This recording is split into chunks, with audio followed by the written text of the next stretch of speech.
Kenaikan proyeksi IMF merupakan revisi positif kedua sejak April setelah IMF menilai bahwa dampak tarif global dan kondisi keuangan ternyata lebih ringan dari perkiraan semula.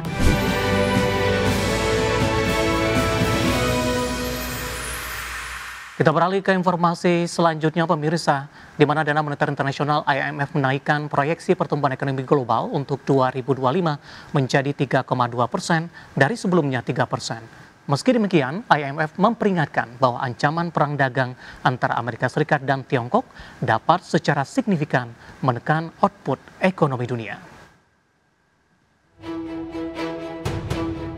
Dana Moneter Internasional atau IMF menaikkan sedikit proyeksi pertumbuhan ekonomi global untuk 2025 menjadi 3,2% dari sebelumnya 3% pada Juli 2025. Meski demikian, Kepala Ekonom IMF Pierre-Olivier Gourinchas memperingatkan bahwa ancaman perang dagang baru antara Amerika Serikat dan China yang dilontarkan Donald Trump dapat secara signifikan menekan output ekonomi dunia.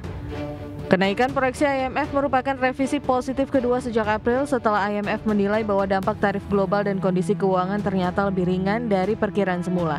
Dalam laporan terbaru World Economic Outlook, IMF juga memproyeksikan pertumbuhan global 3,1% pada 2026, sama seperti prediksi sebelumnya. IMF mencatat bahwa ketahanan ekonomi global didorong oleh beberapa faktor, yakni tarif impor yang lebih rendah dari perkiraan, adaptasi cepat sektor swasta dalam mengalihkan rantai pasok, pelemahan dolar Amerika Serikat, stimulus fiskal di Eropa dan China, serta ledakan investasi di bidang kecerdasan buatan.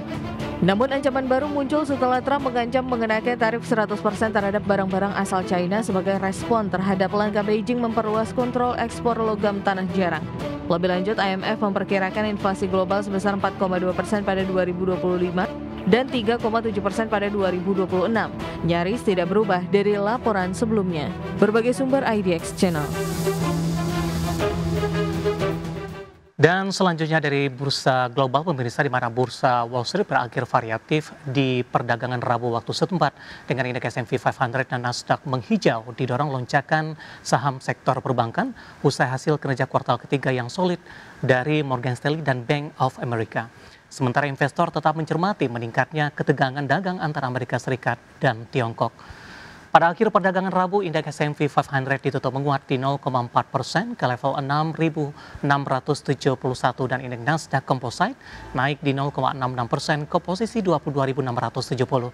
Sebaliknya, indeks Dow Jones Industrial Average ditutup melemah di 0,04% ke level 46.253. Selanjutnya kita akan coba update data terakhir dari perkembangan bursa Eropa pemirsa, di mana bursa ekuitas Eropa ceria pada perdagangan Rabu waktu setempat dipimpin lonjakan saham LVMH yang memicu rally di sektor barang mewah dan meredakan kekhawatiran bahwa perlambatan ekonomi global serta kebijakan tarif tinggi akan membebani kinerja korporasi, di mana indeks acuan STOXX 600 menguat di 0,57% ke level 567,77. Indeks CAC 40 Prancis melonjak di 1,99% ke posisi 8.077.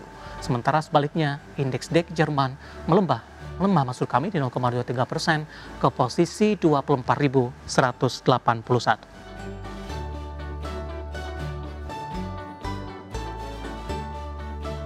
Komoditas pemirsa, harga emas menembus rekor tertinggi baru di atas 4.200-an dolar Amerika Serikat di perdagangan Rabu seiring meningkatnya ekspektasi pemangkasan suku bunga The Fed dan memanasnya kembali ketegangan perdagangan Amerika Serikat dan Tiongkok yang mendorong investor beralih ke aset safe haven.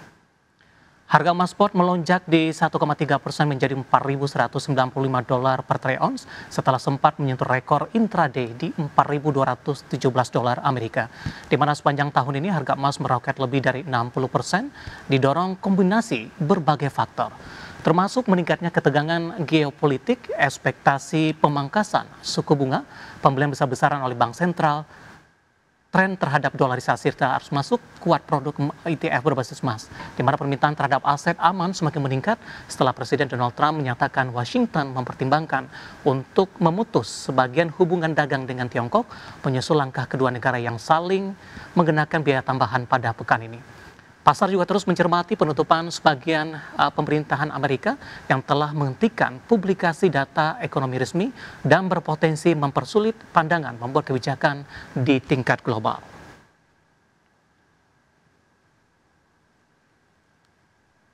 Setelah di segmen sebelumnya kita review proyeksi dari pergerakan indeks harga saham gabungan dan juga beberapa sektor. Nah, kali ini kita akan masuk kepada beberapa informasi khusus emiten, aksi korporasi mungkin, atau hal-hal apa yang dinilai positif oleh investor terhadap operasi atau kinerja dari emiten yang bersangkutan. Betul, ini adalah berita dari PT Unilever Indonesia Tbk yang optimistis bisnisnya dapat tumbuh pada kuartal ketiga 2025. Ya, manajemen Unilever menyatakan optimisme tersebut hadir seiring dengan strategi diversifikasi produk dan penguatan portofolio di berbagai segmen konsumen.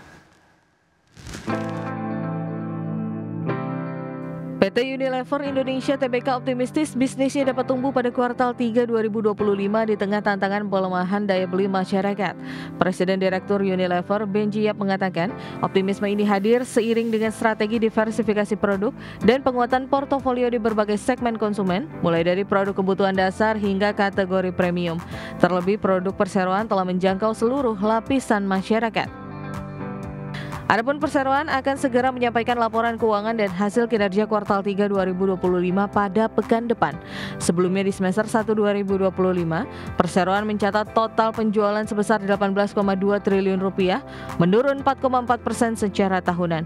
Laba bersihnya senilai 2,15 triliun rupiah, melemah 12,61% year on year. Di periode yang sama, perseroan telah menyerap belanja modal sebanyak 2% dari yang dianggarkan tahun ini.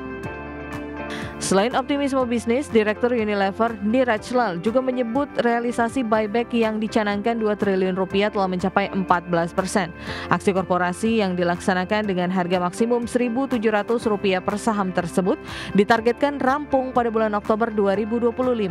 Selain itu, demi menjaga konsistensi dan kepercayaan investor, perseroan juga menegaskan akan tetap membagikan dividen 100% tahun depan. Berbagai sumber IDX Channel.